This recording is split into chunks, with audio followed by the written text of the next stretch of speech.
are live. So, Q&A Wednesday. Trying to be consistent with going live. So I thought maybe the best thing to do is answer some questions that I put in my story. I actually had quite a few. First one is, when are you playing in the Netherlands? And I'm not, actually. Next time I'm going might be for a songwriting camp in May, but haven't finalised plans yet, so we'll see. Sir, I'm DJ from Nigeria. Hi.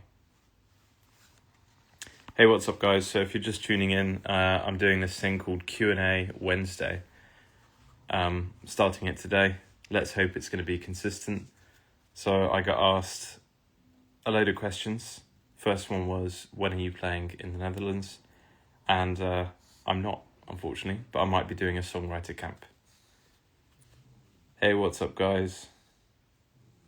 Hello from France.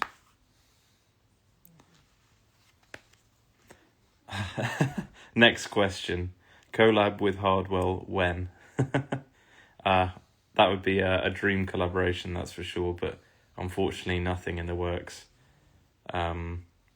Maybe one day, who knows, if I send something to Revealed and he likes it enough to jump on and take it to the next level. We'll see. Never say never. It would be great. Next question is, when will you release a sample pack? Actually, this is really good timing because I decided to create a sample pack from previous releases. Hey Madison, how's it going? So yeah, when will I release a sample pack? Actually, probably tomorrow. I'm doing a sample pack from my track Meet Me on the Dance Floor, which came out last year, I think. My plan is to create like a mini sample pack from previous releases, literally taken straight from the tracks, so you guys can use them in yours. But maybe one day I'll do like a proper Josh Tissier sample pack where it's like loads of samples that I use all the time and from previous releases and stuff. We'll see. So yeah, keep an eye out for that sample pack. Next question is favourite Thai dish. Now this is like impossible to choose because there's so many incredible Thai dishes, like chicken cashew nut stir fry. Love that. I don't actually know what the Thai name is for that. Obviously love the Penang, Masaman, mango sticky rice. It's impossible to pick one. I'll be having as much as possible in a couple of weeks' time when I fly back out to Thailand. Next question is from Jerry Salaz. Sorry if I pronounced that wrong. Favourite track produced? I think it's the Life is Calling remix that Hardwell premiered at Tomorrowland. It was a really fun track to produce. Like, it just flowed really well. The ideas came because the vocals are amazing and the chords and the melody are awesome. And yeah, the track just wrote itself basically, and then getting that support from Hardwell at Tomorrowland was amazing. So, and he's still playing it. He's played it like at every show, I think. So maybe not at Ultra Miami though, because he likes to do the new set. Before I carry on with the questions, I can see I'm getting some in the live chat. Hey, what's up, Kyros? Your mail to send some Big Room send some Big Room techno tracks for Collab. You can send them to me on Instagram DMs or my email, which is josh@jltmusic.com. What computer do I use? I use a MacBook Pro M4. Is it Ultra? Whichever one is the most powerful one, because I like to use my laptop for like 5, 6, 7 years, so I always go nuts and spec it like crazy. Where is the dog? He's actually sleeping over there, and I can't show you because my phone's low on battery, so I'm like charging it and I can't really move it. So yeah, he's over there. He's snoring actually. Just took him for a walk. Oh, that's a sick track. I listened to it live on EDC Mexico. Oh, nice. I hope you had a good time at EDC Mexico. My favourite track from you was Call My Name. Yeah, that's also another one of my favourites, I think. Because of the Hardware Support Ultra Japan. That was insane. It was super surprising as well because I only signed it like 2 days before he played it. So I was like, there's no way he's going to be playing that anytime soon. And then it was insane. Drago Japan, Josh. Oh, hey man, how's it going?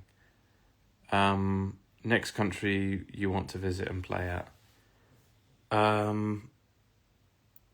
The country at the top of my list actually is Japan, because I've seen how crazy the energy is out there, so I'd love to play over there. That'd be a dream. But yeah, I'd love to go everywhere really. It's always fun going to different places and seeing the different crowd and just trying the different foods and seeing the culture. It's interesting.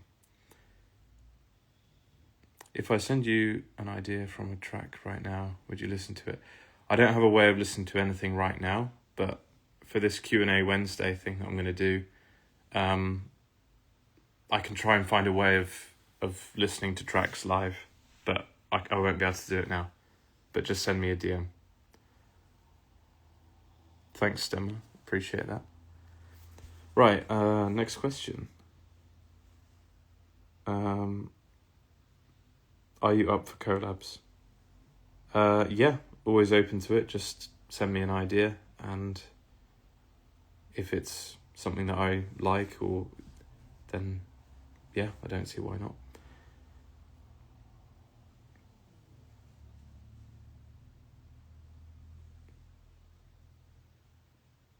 So I'm just reading the next questions.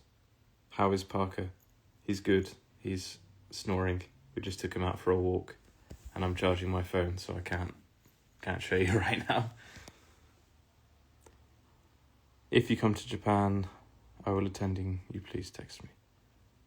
Yeah, sure. I'll let you know. I think I might meet up with Avi as well, because we have a collaboration coming on Friday.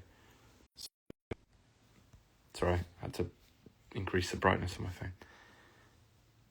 So yeah, I'll send you a message. Yeah, exactly. Let's do that.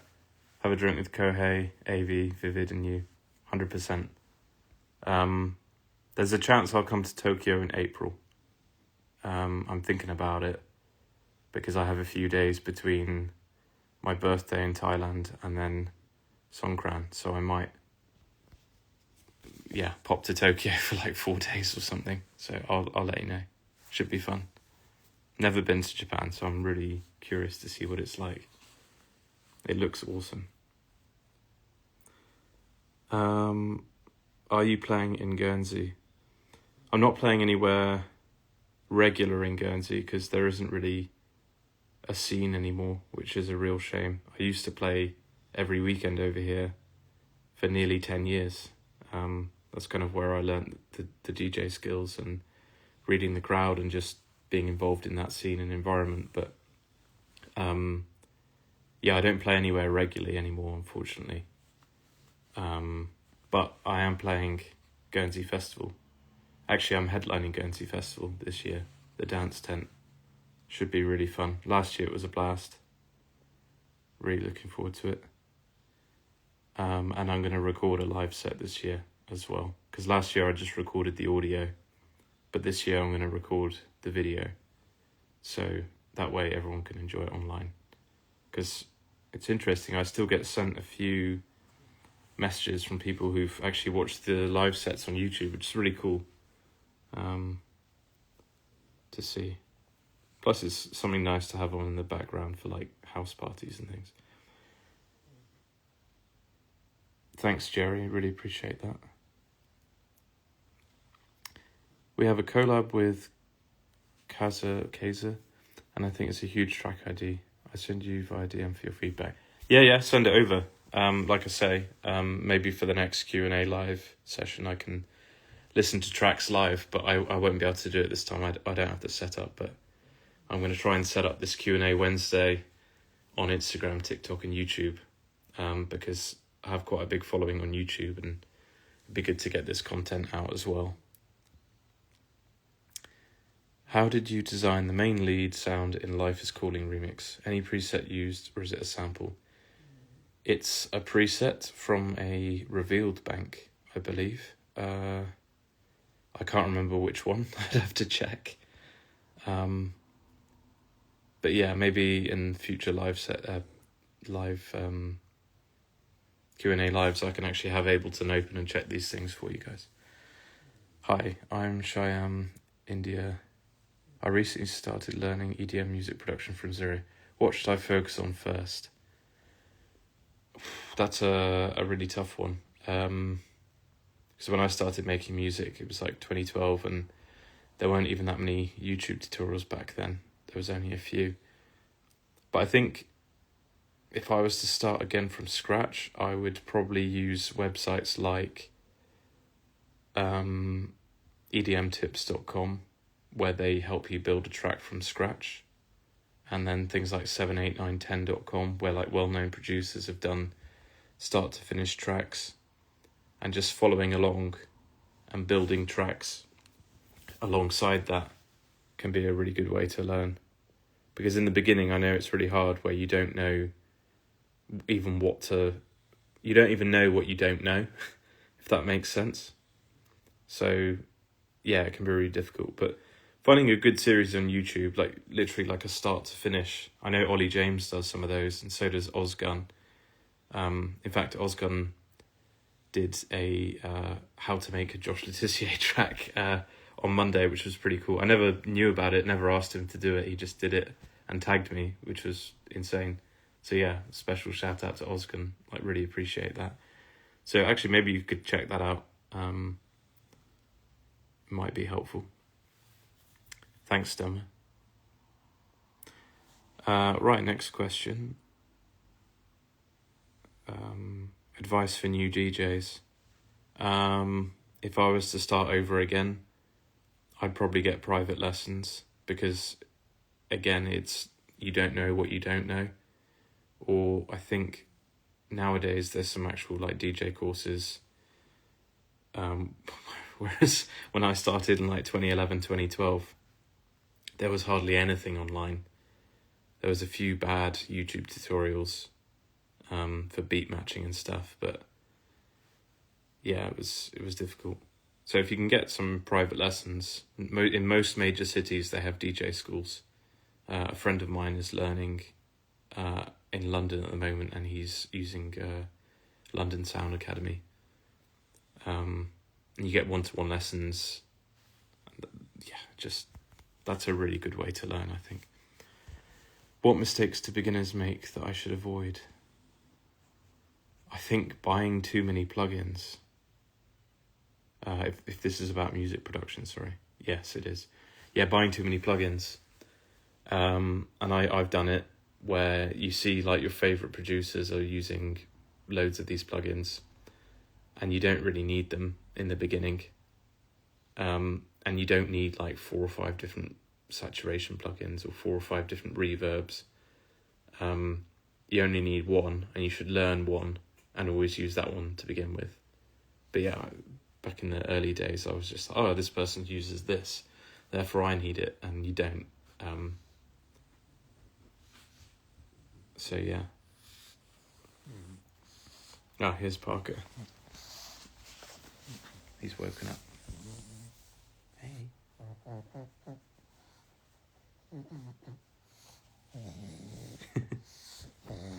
Parker's hijacking the live session.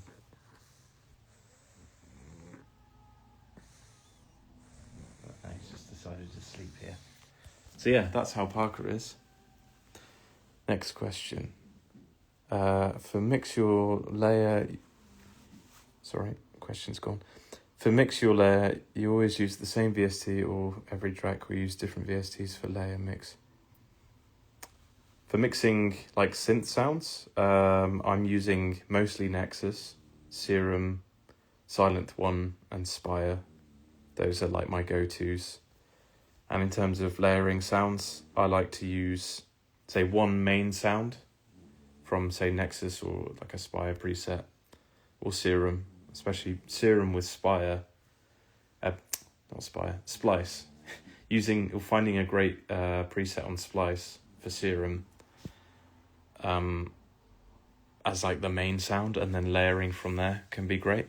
But if you're using Nexus, most of the time you don't even need to layer, especially with the new packs. They're insane. Just process them.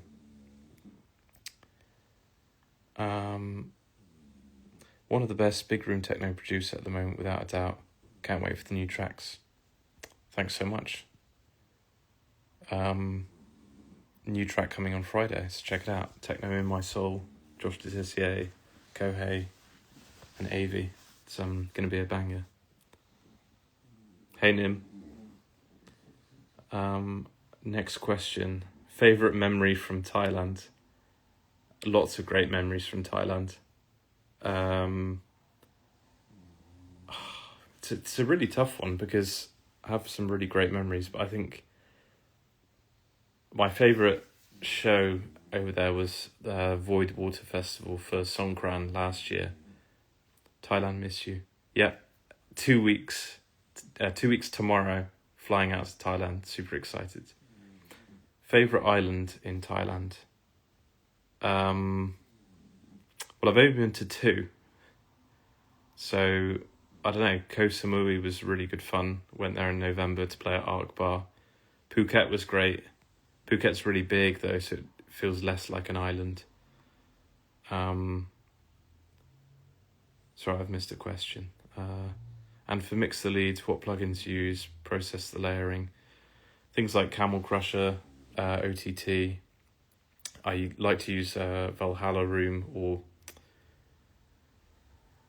Arts Acoustic Reverb for the reverb, and then H Delay for delay. And I do like the sidechain reverb technique as well, so you get a really powerful lead. So yeah, Thailand, 2 weeks tomorrow. Hey, what's up, AV? Looking forward to our collaboration dropping on Friday. Let's go. I've already sent you a message about my path in music production. If you have time, could you please check it? Yep, sure. If you've sent me a DM, just send me another one now so it comes up to the top of my requests. Because I get loads of DMs, so it's really hard to reply to everything. I fly Friday and leave 2 weeks later. Of course I'm missing when you go. That's really bad timing. Maybe next time. I hope I'll see you in Milan sometime. That'd be a cool place. Never been to Italy, so I'd be well up for visiting Italy, 100%. And if you can play a gig at the same time, that always helps. But yeah, sorry, back to the other question. Favourite memory from Thailand? So yeah, last April during Songkran, I played Void Water Festival. Actually wearing a Void t-shirt now. Crazy story about that festival. So literally the day of the festival, there's a huge storm. So they opened the festival. This was, I don't know, like 4 or 5 in the afternoon. And then it literally, huge rainstorm for like 2 hours solid. So they had to close the festival. Everyone had to go and find shelter because it's like an outdoor festival, of course. And then by the time they reopened the festival, my set time was already finished. Which was, so I was like there's like a trailer where all the artists were and stuff. Like me and a few other people were kind of like panicking, like, oh, okay, we're not going to play this festival then. But luckily they managed to like reschedule everything and push everything back. And so what they did for people like me, who were like the support acts, I was meant to play 60 minutes, but I ended up playing 20 minutes, and so did Kevu. Kevu played after me, so he played 20 minutes, and then somebody else played 20 minutes. So yeah, all three of us, we got to play, but we should have been playing for 60. We played for 20, and then the headliners, such as like Third Party, Matisse and Sadko, and Rehab, I think, was playing as well. They played like their full 60-minute slots, which makes sense because, you know, they're the ticket sellers.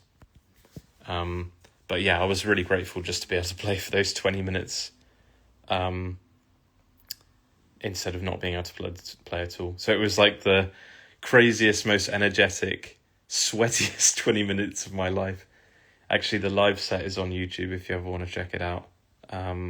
Some people always ask me, like, why is it only 20 minutes? But yeah, because never should have played it in the first place because of the rain. So, but some great content from that. I did, I think, like a mini vlog on it as well. How did you learn the Arts Acoustic Reverb well? It's complex plugin and difficult to use as well.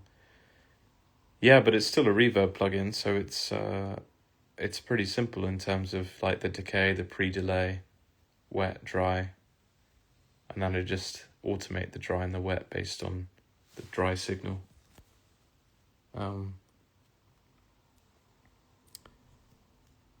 Hey Rimshak, how's it going? Got any new songs out? Have a new one dropping on Friday, Techno in My Soul with Kohei and AV. Super excited for that one. It's an absolute banger.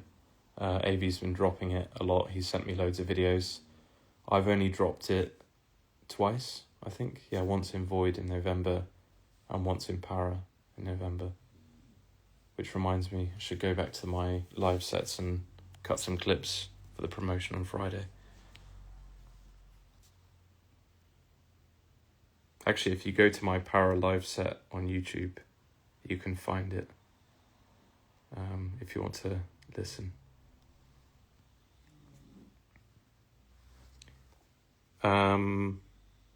Another favourite memory from Thailand, I guess. Actually, that's another story, talking of bad weather and storms. It's a very similar situation when I went to Koh Samui in November. There was a massive storm and I was meant to play this like beach festival. It was like headlining this beach festival at Arc Bar for Halloween. And yeah, literally like the heavens opened, poured with rain solidly for like 3 hours before my set. And then I ended up playing an hour later, and then we had to move the DJ booth, like make like a makeshift DJ booth in like this sheltered bar area in the venue.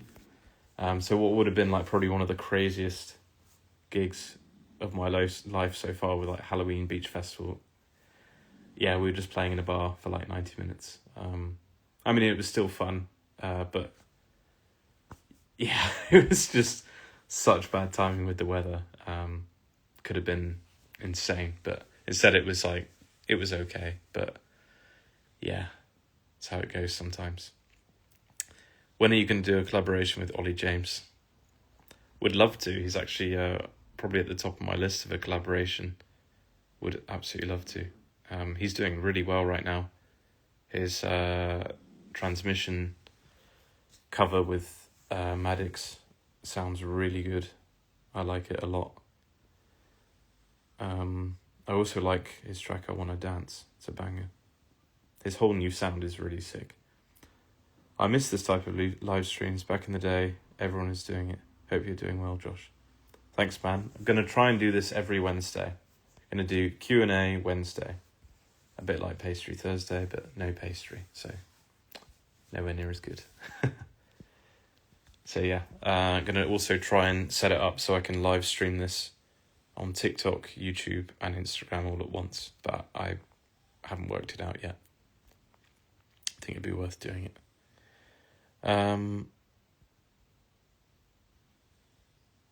It looks amazing from the video you posted these days. Feedback. Yeah, yeah, that footage, that's from TK Club in Tokyo, where Avi's been dropping it. Seems to go off. The energy in there is insane.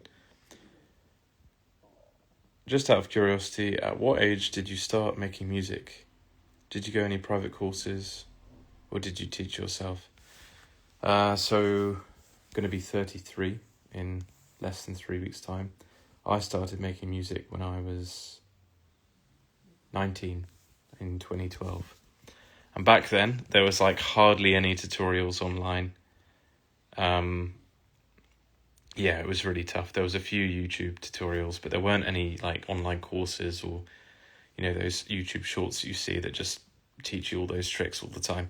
So I actually went to like this online, this course in London, this 3-day course, London Sound Academy, just to learn the basics of Ableton, basically.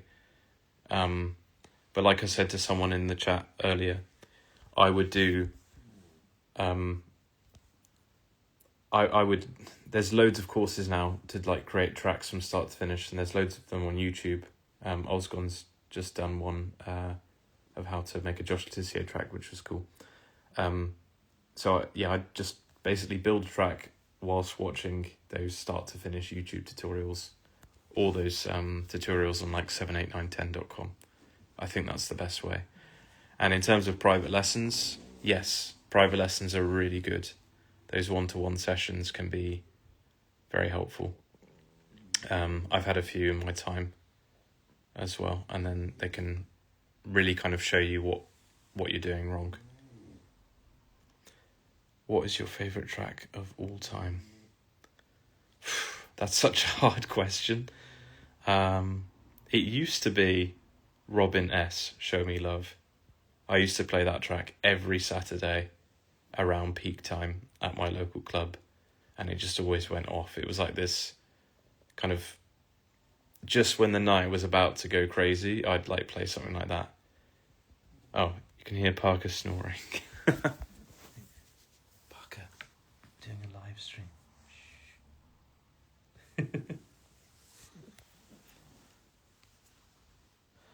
What's my favourite track of all time? So yeah, it's probably Robin S, Show Me Love. Haven't listened to it in a long time, actually. Need to... But yeah, it's probably one of those classics. I'd probably say that one, but it changes all the time. What are your best tips for mixing kick and bass? A few things. Obviously, sidechain. You've got to make sure that the bass is in phase with the kick. That is really important, and you can use a plugin called Sub Ninja. That helps a lot to actually like visualize the kick and bass, and you can see it in quite a lot of detail. There's also this plugin called Fuser, which lets you automatically it analyzes the kick drum, and it can like rotate the phase of your bass, which is really cool. And then I always group them together, and then use Ableton's drum bus to add some extra oomph. Just play around with that, you'll see what I mean if you have Ableton. And then Oxford Inflator is a really good plugin for adding to groups and then dial in the effect. And then for groups, especially on kick and bass, I use a clipper as well, like standard clip. Also, actually I should do a whole video on mixing kick and bass, but I have a sub pack. I don't know if they're that easy to find anymore. I think the website's still going, but they always seem to be out of stock.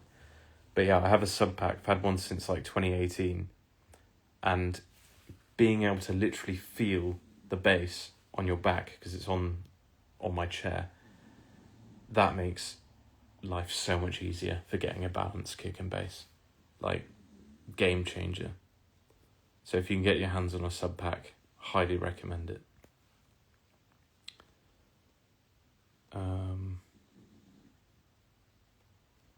Just thinking if there's any more questions.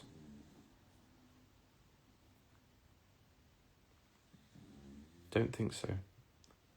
That's probably it then. Unless you guys have got any more questions, I've had to take. I don't actually know how to check the question, so I had to take a photo, and then read the art from that. So yeah, if you get a chance, would you DJ back to back? Who would you choose? That's a good question. That's a really tough question, because I feel like it should be somebody with similar music tastes, but then at the same time it should be someone with quite different music tastes, because then it'd be really interesting and a bit of a challenge. But I did do a really good back-to-back last time I was in Thailand with DJ Tissier from Void. I was just in there visiting them, and then I got asked if I wanted to do a back-to-back, and yeah, did, and it was great fun. Also did that back in July. Actually, that's on YouTube as well, because they happened to be recording a live set that night. So yeah, you can go and check that out. That was a lot of good fun. Let me say that the next episode is the best, I think so. Awesome. Thanks, Frank. Really appreciate that. Have a similar kind of cover or bootleg coming out quite soon, which keep an eye out for that. It has the same kind of bouncy vibe, so. Hey Josh, have a good evening, and let's hope Hardwell plays something of yours in Miami. Fingers crossed. Would be nice. But I'm not so sure at the moment. We'll see. Maybe a previous release. Okay, I think I've got to go. We've run out of questions. Oh no, got one more. Okay, this is my last one, and then I've got to go. What do you recommend we do to promote a song? How can we reach to big artists? A few things. I mean, I could make a whole video about promoting tracks. But first thing is create some content. First thing is create some content around the track. Like reels and Instagram posts and things and TikTok videos. And don't forget about YouTube Shorts. YouTube Shorts, a lot of people forget about this. Loads of my friends, they're not posting on YouTube Shorts. And it's just, you got to post on there, because it's insane how much reach you can get. Like, I can post the same video on TikTok and Instagram. It hardly gets any views. Put it on YouTube Shorts. I've had some that have had like 25,000 views, and then you gain like 25 subscribers from just one short. Same video, just uploaded to all channels. So anyway, there's that. The other thing you can do is run things like meta ads, but you really need to know what you're doing, because otherwise you could just burn a load of cash and not get any results. But yeah, creating content around your song is good, but don't make it too promotional. If you make it like, hey, go check out my track, most people won't check out your track. You need to kind of incorporate the song in the video and make it entertaining. That's what I would do.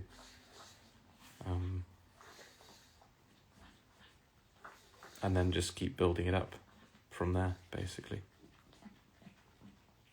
Awesome. Well, thanks for everyone who's been tuning in. I don't know if anybody's been here from start to finish, but appreciate it nonetheless. And yeah, hopefully this is the start of something. This is Q&A Wednesday, first one. Thanks everyone for the questions. Some really good ones in here that actually made me think about it. Yeah, hope everyone has a great night or morning or wherever you're tuning in from. And see you soon.